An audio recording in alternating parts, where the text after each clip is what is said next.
Hello, everyone. Pastor Rob here with your midday devotion for this Thursday, May 12th. Today's devotion is going to come from my new book that I had talked about before, On Earth as in Heaven, Daily Wisdom for 21st Century Christians by N.T. Wright. And today's devotion is called The Rescuing and Creation Completing God. The Christian tradition has said, and indeed sung, that glory belongs to God the Creator. It is his voice we hear echoing off the crags, murmuring in the sunset. It is his power we feel in the crashing of the waves and the roar of the lion. It is his beauty we see reflected in 1,000 faces and forms. And when the cynic reminds us that people fall off crags, get lost after sunset, and are drowned by waves, and eaten by lions. When a cynic cautions that faces get old and lined and forms get pudgy and sick, then we Christians do not declare that it was all a mistake. We do not avail ourselves of Plato's safety hatch and say that the real world is not a thing of space, time, and matter, but another world into which we can escape. We say that the present world is the real one, and that it's in bad shape but expecting to be repaired. We tell, in other words, the story of a good creator longing to put the world back into the good order for which it was designed.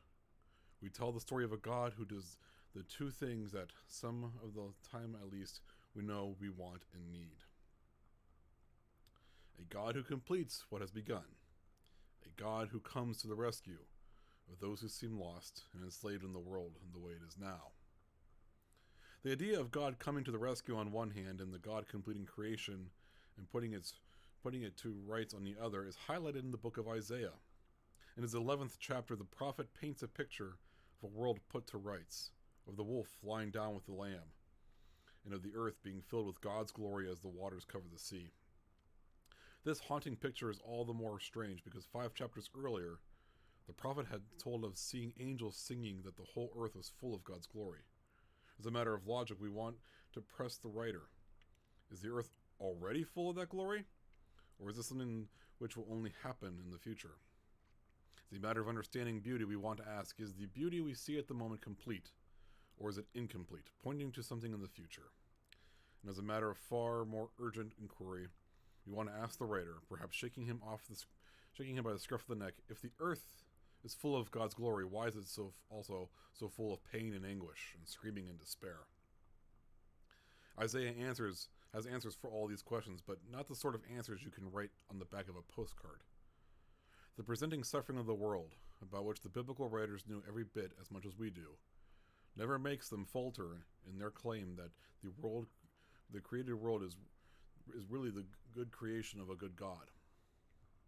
They live with the tension, and they don't do it by imagining that the present created order is a shabby, second-rate kind of thing, perhaps as in some kind of Platonism made by a shabby second-rate sort of God.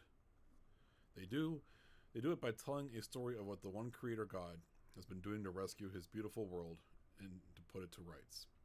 And the story they tell indicates that the present world really is a signpost to a larger beauty, a deeper truth. I really like this book. I recommend it to anyone who's looking for something to read. It's little snippets every day. It is a really good book. That has been your midday devotion for today. Stay safe, everyone. Stay healthy. God's peace be with all of you. Have a good day.